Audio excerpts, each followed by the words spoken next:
নমস্কার, আমি চৈতালি, আর আপনারা শুনছেন আলোর গল্পের আসর। আজকে আমি পাঠ করব লেখক শীর্ষেন্দু মুখোপাধ্যায় রচিত বাঘের দুধ। তদানীন্তন বাবুর যে বাঘের সঙ্গে দিব্যি খাতির তা লোকে জানে। খাতির মাগনা হয়নি। একবার নাকি পাতা নাতা খুঁজতে ভুটভুটের জঙ্গলে ঢুকে ভারী ফ্যাসাদে পড়েছিলেন। কানাওয়ালা নামে একরকম ভূত আছে, তারা এমনিতে ফট করে কারো সামনে আসে না, কিংবা শব্দ ছাড়াও করে না। তাদের কাজ হলো মানুষের মগজে ঢুকে স্রেফ তার কাপাসটাকে অকেজো করে দেওয়া। ব্যাস, সেই লোক আর কিছুতেই চেনা রাস্তাও চিনতে পারবে না। নিজের বাড়ির সামনে দিয়ে 10 বার যাতায়াত করেও বাড়ি ঠাহর করতে পারবে না। একেবারে ভজঘট্টে ব্যাপার বাঁধিয়ে দেবে। তা ভুটভুটের জঙ্গলে তেমন ধারা কানাওয়ালা বিস্তর ছিল। তদানীন্তনবাবু পড়লেন তারই একটার পাল্লায়।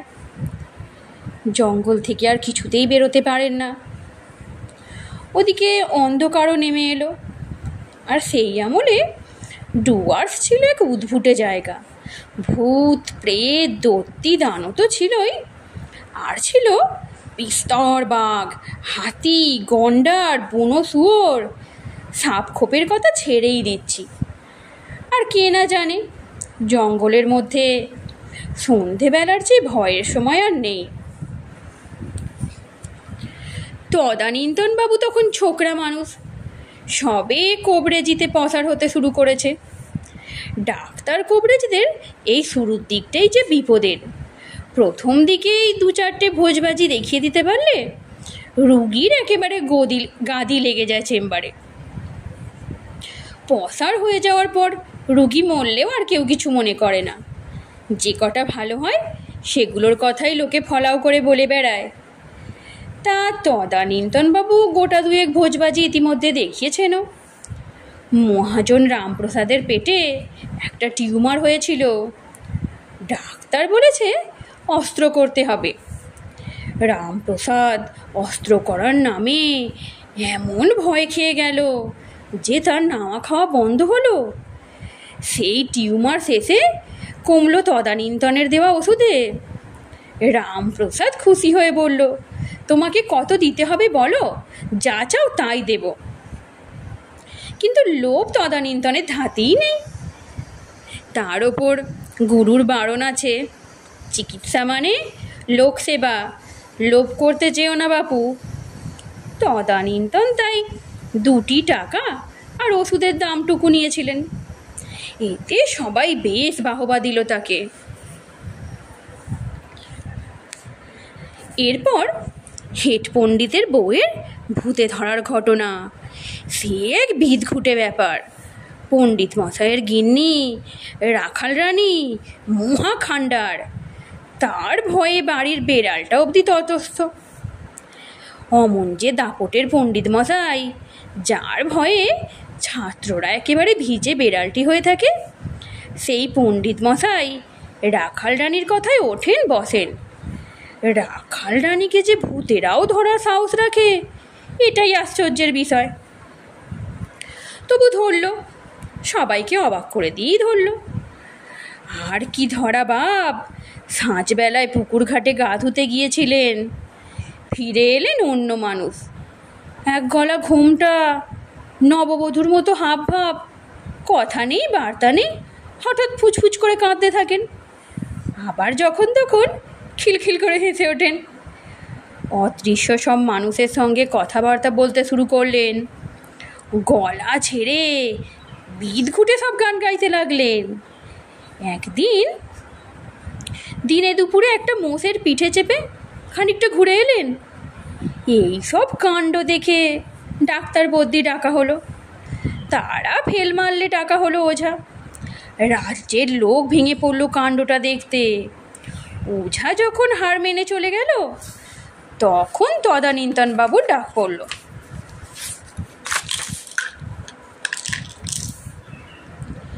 তা তদানীন্তনের কপাল ভালোই বলতে হবে, খুঁজে পেতে লাক্সই গাছগাছরা পেয়ে ওষুধ বানিয়ে ফেললেন, আর তা লেগেও গেল।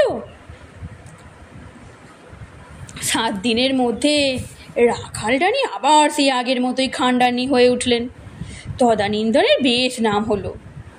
শুধু কে জানে কেন পণ্ডিত মশাই বিশেষ খুশি হলেন না, কেবল বলতে লাগলেন, কবিরাজ না কপিরাজ, উনি আবার চিকিৎসা করবেন, লোকচরিত্রই জানে না লোকটা, কোনটা ভালো কোনটা মন্দ সেই জ্ঞানই হয়নি। তৃতীয় যে রুগী হাতে এলো তিনি বলতে গেলে এলাকাটার রাজা। শোনা যায় নরহরিবাবুর এক সময়ের নাম হয়ে গেছিল থরহরি। তা কথাটাও মিথ্যে নয়। নরহরি প্রথম জীবনে ডাকাতি করতেন, তার হাতে মেলা লোক মরেছে, মেলা লোক সর্বশান্ত হয়েছে। যথেষ্ট টাকা পয়সা হাতে এসে যাওয়ার পর নরহরি ডাকাতি ছেড়ে ব্যবসাতে মন দিলেন, জমি জায়গাও কিনে ফেললেন বিস্তর। তাতে অবস্থাটা ফুলে ফেঁপে উঠল, খুব নামডাক হলো।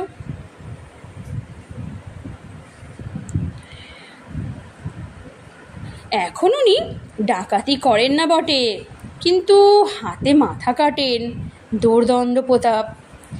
একদিন তদানীন্তনকে ডেকে পাঠালেন দরবারে। বিশাল ঘর, ঝাড়বাতি কিংখাপ কি নেই সেই ঘরে।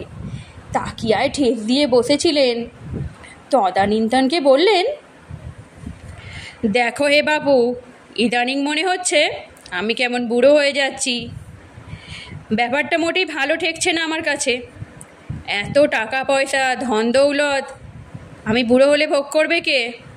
হ্যাঁ, বুড়ো হব মানে এই আর কি নাকি? এখনও তেমন বয়সই হলো না, বুড়ো হলেই হলো? তা তোমাকে এর একটা ব্যবস্থা করতেই হবে। শুনে তদানীন্তনবাবু মাথা চুলকোলেন।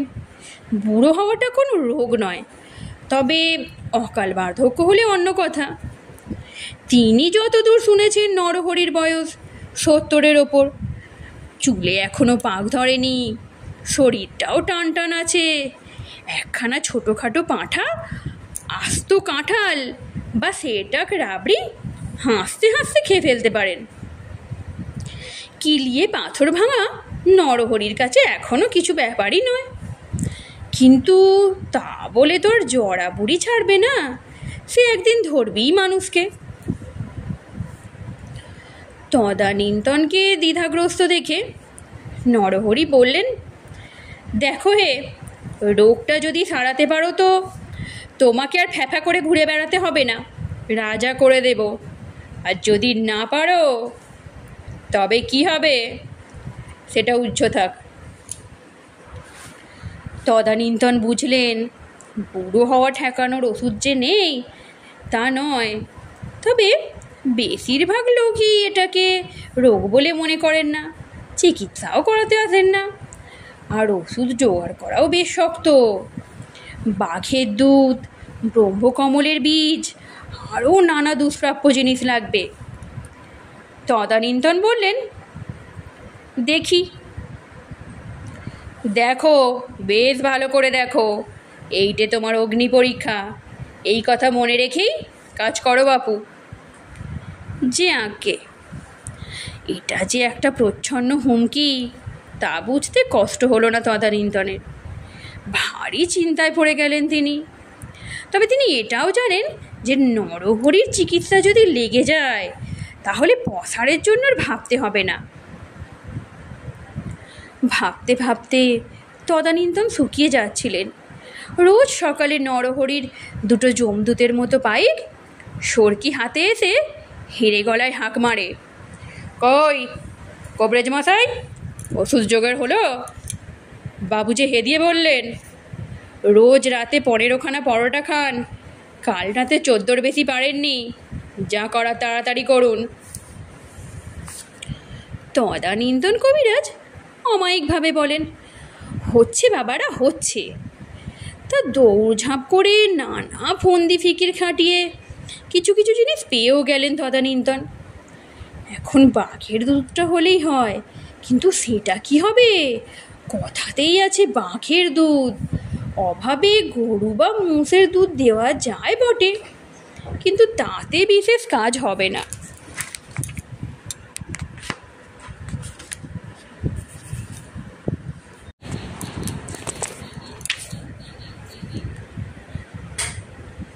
তা সে যাই হোক, নানা ভাবনা চিন্তায় পড়ে জঙ্গলে ঘুরতে ঘুরতে বেঘোরে তো অন্ধকার নেমে এলো। চারিদিকে নানা রকম জন্তু জানোয়ারের হাঁকডাক শোনা যাচ্ছে। তদানীন্তন অগত্যা একটা বেশ বড় গাছে উঠে পড়লেন।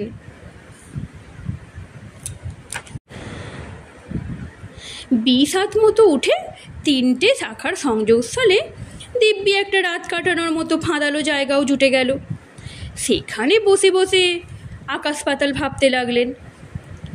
পেটে খিদে, শরীরটার ওপর দিয়ে ধকলও গেছে কম নয়, তার ওপর কাঠ পিঁপড়ে আর মশার কামড়েও জ্বালাতন হচ্ছেন। ক্রমে রাত বেশ নিশুতি হয়ে এলো। তদানীন্তনের একটু ঢুলুনি এসেছিল।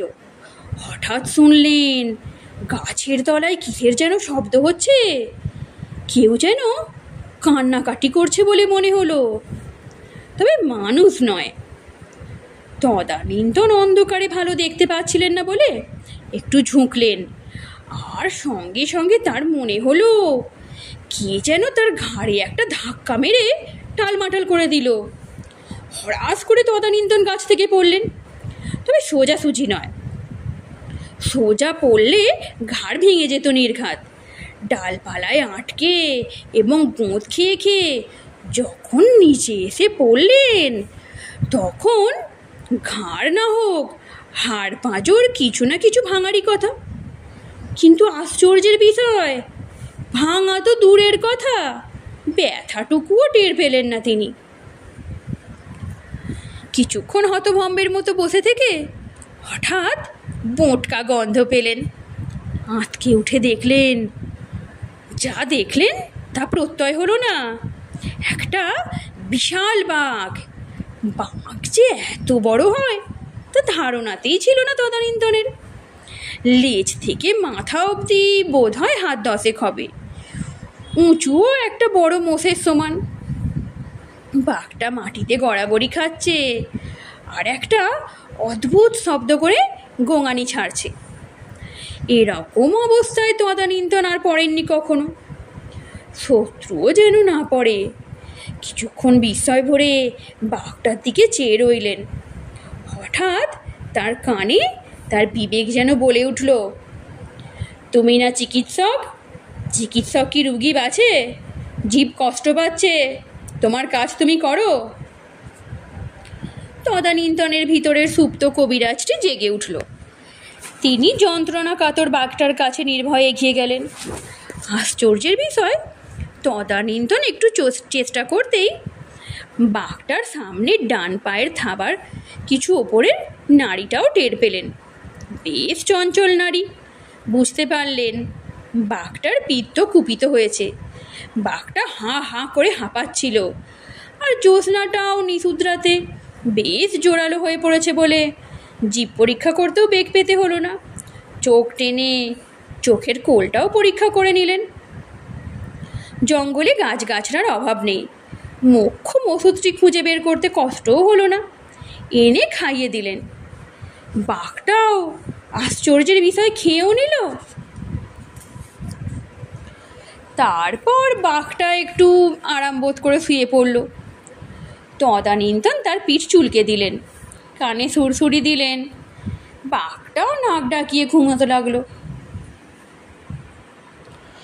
এরপর বাঘের দুধ জোগাড় করতে আর কষ্ট পেতে হয়নি তাকে। লোকে দেখেছে সন্ধেবেলা বাঘটা এসে তদানীন্তনের গোয়াল ঘরে ঢুকতো, আর তদানীন্তন বালতি নিয়ে গিয়ে সের দুধ দুইয়ে নিতেন। লোকে বলে সেই দুধ থেকে ছানা, দই, এমনকি ঘি অবধি তৈরি করতেন তদানীন্তন। নিজে তো খেতেনই, চড়া দামে বিক্রিও করতেন। কিন্তু যে কথাটা বলার জন্য এই কথা, তা হলো নরহরিকে নিয়ে। তদানীন্তনবাবু তো বাঘের দুধ ও আর সব দুষ্প্রাপ্য জিনিস নিয়ে বার্ধক্য ঠেকানোর ওষুধ তৈরি করলেন। তারপর গিয়ে হাজির হলেন নরহরির দরবারে।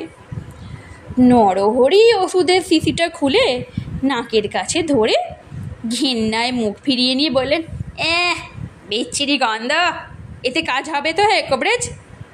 নইলে কিন্তু। কাজ হলো কি না তা ঠিক বোঝা গেল না, তবে কদিন বাদে একদিন রাস্তায় হঠাৎ দেখা। তদানীন্তন তার গাছগাছড়ার খোঁজে যাচ্ছিলেন, আর ঘোড়া দাপিয়ে প্রাতভ্রমণে বেরিয়েছিলেন নরহরি। একেবারে মুখোমুখি পড়ে গেলেন। এই যে কবরেজ, কি খবর? তদানীন্তন তটস্থ হয়ে বললেন যে, আগে খবর ভালোই, তা আপনাকে বেশ ছোকরা ছোকরা দেখাচ্ছে কিন্তু। এ কথায় হঠাৎ ঘোড়া থেকে লাফ দিয়ে নামলেন নরহরি।